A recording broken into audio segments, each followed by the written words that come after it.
Di sini saya akan memberikan penjelasan mengenai perilaku fungsi. Nah, yang pertama yaitu perilaku fungsi f(x, y) di mana sin x kuadrat plus y kuadrat dibagi x kuadrat plus y kuadrat ketika x dan y keduanya mendekati 0. Nah, di sini diberikan tabel nilai f(x-y) yaitu tabel nilai dari f(x-y) sin x kuadrat plus y kuadrat per dibagi x kuadrat plus y kuadrat. Nah, pada tabel ini lihat pada sumbu x, pada variabel x di sini diberikan rentan nilai dari negatif 1 sampai 1. Begitu pula pada variabel y di sini diberikan rentan nilai dari negatif 1 sampai 1. Masing-masing di sini diberikan nilainya. Oke, nah yang pertama kita lihat ketika nilai x-nya sama dengan 0 dan y sama dengan negatif 0,2 diperoleh nilai fungsi tersebut adalah 1. Kemudian saya balik ketika nilai y-nya adalah 0,2, positif 0,2, dan nilai x-nya sama dengan 0, nilai fungsi tersebut adalah 1. Nah, sekarang ketika nilai x-nya sama dengan negatif 0,2 dan nilai y sama dengan 0, kita peroleh nilai fungsi tersebut adalah 1. Begitu pula ketika nilai x sama dengan 0,2 dan nilai y sama dengan 0, kita peroleh nilai dari fungsi tersebut yaitu 1. Ini artinya dari berbagai arah limit ini menuju ke titik yang sama yaitu ke titik 0,0. Dari arah apa di sini? Ini tadi adalah dari sumbu x. Dari arah sumbu x negatif di sini arahnya menuju angka 1. Nilainya menuju angka 1. Dari arah sumbu y negatif di sini nilainya menuju angka 1. Dari arah sumbu y positif, di sini nilainya menuju angka 1. Dari arah sumbu x positif, di sini arahnya menuju yaitu nilainya 1. Oke, berarti dari berbagai arah nilainya menuju 1. Semuanya menuju angka 1 tanpa terkecuali.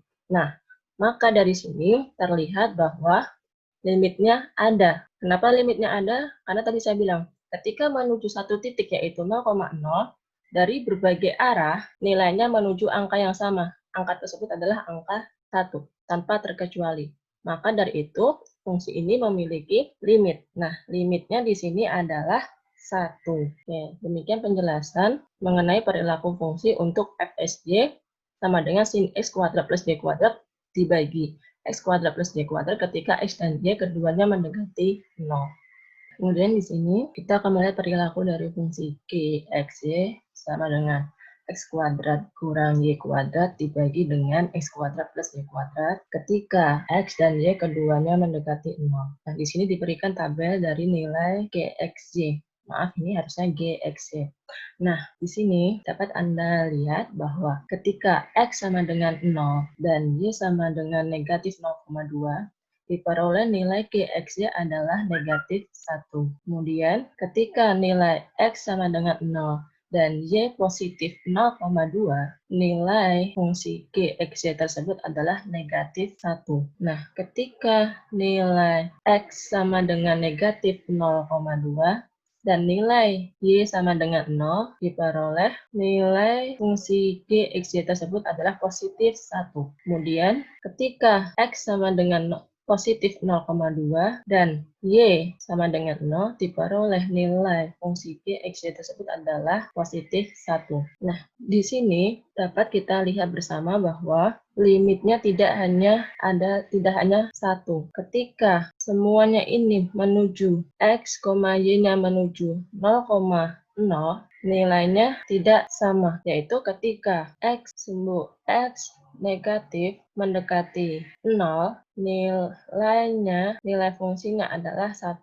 Nah, ketika sumbu x positif menuju 0, nilai fungsinya juga 1. Namun, ketika Y negatif menuju 0, nilai fungsinya adalah negatif 1. Dan ketika Y positif menuju 0, nilai fungsinya adalah negatif 1. Artinya, dari sumbu Y, baik positif maupun negatif, limitnya menuju negatif 1. Sementara pada sumbu X, baik negatif maupun positif, nilai fungsinya atau limitnya, nilai fungsinya menuju angka 1. Nah, berarti di sini kita punya dua nilai fungsinya, yaitu 1 dan negatif 1. Oke, karena di sini nilainya ada dua, yaitu positif 1 dan negatif 1, berarti fungsi Gxy sama dengan X kuadrat dikurang Y kuadrat dibagi X kuadrat plus Y kuadrat. Ketika X dan Y keduanya mendekati 0, berarti di sini limitnya tidak ada, karena diperoleh dua nilai fungsi, yaitu positif 1 dan negatif 1. Berarti limitnya tidak ada.